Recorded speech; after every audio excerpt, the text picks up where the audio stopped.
Lors de la cérémonie de dédicace de l'œuvre Côte d'Ivoire sur le Sentier de la paix de l'écrivain français Guy Laberty, qui retrace la situation politique en Côte d'Ivoire, le président de la République, Laurent Gbagbo, a donné un discours fort que nous vous proposons d'écouter. Mais avant, il a remercié Laberty, à qui il avait demandé dans le temps d'écrire sur la situation au Tchad, et aujourd'hui écrit sur l'histoire ivoirienne. Je suis ici par amitié pour Guy et puis parce que c'est un ouvrage qui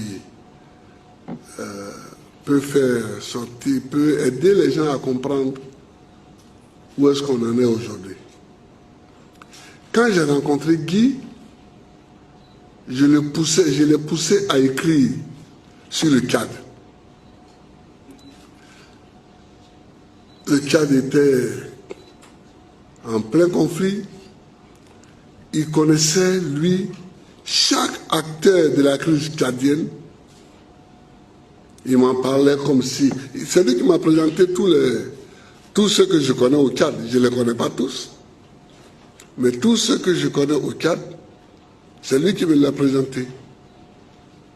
À part Idriss Déby, qui n'était pas encore président et qui n'était pas encore une personnalité du pays. Alors je lui ai dit, mais tu dors sur un trésor, il faut écrire sur le Tchad. Au moins les gens vont comprendre, vont savoir ce qui se passe. Il a traîné, et puis je crois qu'il a pris quelques notes, et puis il n'a jamais écrit sur le Tchad. Mais en tout cas, je suis heureux qu'il écrive aujourd'hui sur la Côte d'Ivoire. Pour le président, la crise ivoirienne est une petite crise. Ce sont des personnes extérieures qui ont voulu l'amplifier. Moi, je vous dis toujours que la crise en Côte d'Ivoire est une petite crise. Elle est devenue grande parce que des gens voulaient l'instrumentaliser pour la rendre grande, pour avoir une prise sur le changement de chef en Côte d'Ivoire. Cette crise-là, où quelques jeunes gens ont pris quelques pistolets, quelques fusils contre la République, en quoi avait-elle besoin de susciter autant de résolutions du Conseil de sécurité de l'ONU? Mais je le dis, c'est parce que des gens installés en dehors de la Côte d'Ivoire ont voulu, eux, désigner à la place du peuple de Côte d'Ivoire le président de la République de Côte d'Ivoire. C'est clair, il est inacceptable qu'un pays étranger vienne imposer un président à la Côte d'Ivoire, a dit le président de la République. Nous ne pouvons pas admettre que quelqu'un qui est placé dans une maison loin d'ici décide qui va être président de la République de Côte d'Ivoire. On ne peut pas accepter ça. Ça, on ne peut pas l'accepter. Et il faut que les gens le comprennent une fois pour toutes. En Afrique et hors d'Afrique, il faut qu'ils le comprennent. Et ce qui me réjouit dans cette crise, c'est l'échec de cette voie. C'est l'échec de cette voie. Quelque part, je dis, bon, c'est bien que même la crise ait duré et qu'ils aient vu qu'ils sont passés par toutes les voies et qu'ils n'ont pas réussi. Comme ça, peut-être que demain, ils vont rester tranquilles. Des gens veulent dire ce que la Côte d'Ivoire doit être, mais on refuse. Moi, je refuse ça. Et les Ivoiriens, ils savent qui ils ont élu. Jean-Paul Sartre avait écrit que quand tu choisis un conseiller, tu as choisi en même temps les conseils que tu veux entendre. Et nous avons choisi d'être libres. Et nous prenons les moyens de notre liberté. Si ce n'est pas pour décider à la place des Ivoiriens, pourquoi des gens, je vais citer des exemples, pourquoi des gens auraient-ils voulu que le pouvoir quitte la présidence de la République, où le président est élu par le peuple, pour faire une politique, pour aller dans les mains d'un Premier ministre nommé. Pourquoi? Parce que le Premier ministre nommé est un de leurs amis. Mais nous, on ne cherche pas l'amitié. On ne cherche pas les amitiés extérieures d'un Premier ministre. On cherche la voix du peuple de Côte d'Ivoire qui a choisi un président de la République. Et ça, c'est la première grande bêtise par laquelle ces gens extérieurs se sont dévoilés.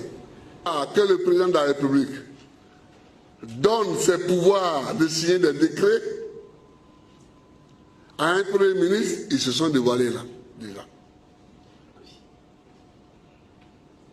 Ça veut dire qu'ils crient, ils parlent de démocratie, mais ils n'en veulent pas de la démocratie chez nous. C'est pourquoi un jour j'ai dit, mais je ne suis pas un sous-préfet français. Ouais, je ne suis pas un sous-préfet. Et je ne peux pas être un sous-préfet français. J'ai choisi d'être un Ivoirien. J'ai choisi de me présenter à des élections ivoiriennes, j'ai été élu. Laissez-moi tranquille. Ça, c'était la première chose. Changement, il voulait changer la nature de notre pouvoir pour le donner à un de leurs amis, le pouvoir exécutif. Il ne se donne pas à un ami. Il se donne par le peuple. Deuxièmement, pour mettre fin à la crise,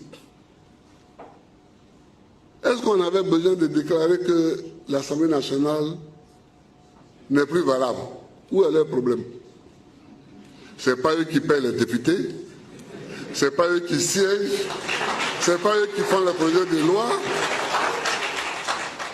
Bon, où est leur problème? Tu n'es pas dans ton pays et tu déclares qu'une de leurs institutions n'est plus valable. Pourquoi? Mais on ne peut pas accepter ça. En tout cas, moi, je ne l'accepte pas et je ne l'accepterai jamais. Donc, quand les Ivoiriens m'ont élu, je vous disais que quand tu as choisi un conseiller, c'est que tu as choisi le conseil que tu veux entendre. Les Ivoiriens me connaissent comme ça. Et puis, ils m'ont élu. Voilà. Donc, en m'élisant, ils ont choisi une politique.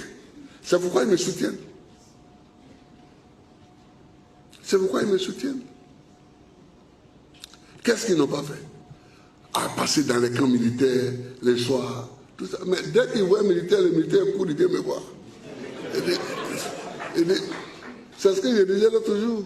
Il dit, patron, voilà ce qu'ils ont dit aujourd'hui. Voilà. Au début, ils sont passés dans les villages. Ils disent, bon, votre président n'est pas bon, on va l'enlever et puis on va vous donner un autre président. Les villageois disent, ah, bon, ils les ont lapidés avec des cailloux. C'est pas bien. Ce n'est pas bien. C'est pourquoi j'ai dit l'autre jour que la résistance a payé. Elle a payé parce qu'il est bon que des manœuvres de ce genre échouent. Avant de clore ses propos, Laurent Gbagbo a souhaité une bonne amitié durable entre le peuple français et le peuple ivoirien. Je crois que dans les relations entre l'Afrique et la plupart des pays occidentaux, mais surtout la France, il y aura un après, un avant crise de Côte d'Ivoire et un après crise de Côte d'Ivoire. Et c'est bon que ce soit ici. Il faut que les gens comprennent qu'on ne peut pas faire n'importe quoi dans les pays des autres. On ne peut pas faire n'importe quoi. On peut être amis et écouter les conseils que ton ami te donne. Mais si ton ami veut te remplacer dans ton propre foyer, ce n'est plus un ami. Que Dieu nous bénisse, que Dieu bénisse la Côte d'Ivoire, que Dieu bénisse l'amitié sincère entre le peuple de France et le peuple de Côte d'Ivoire.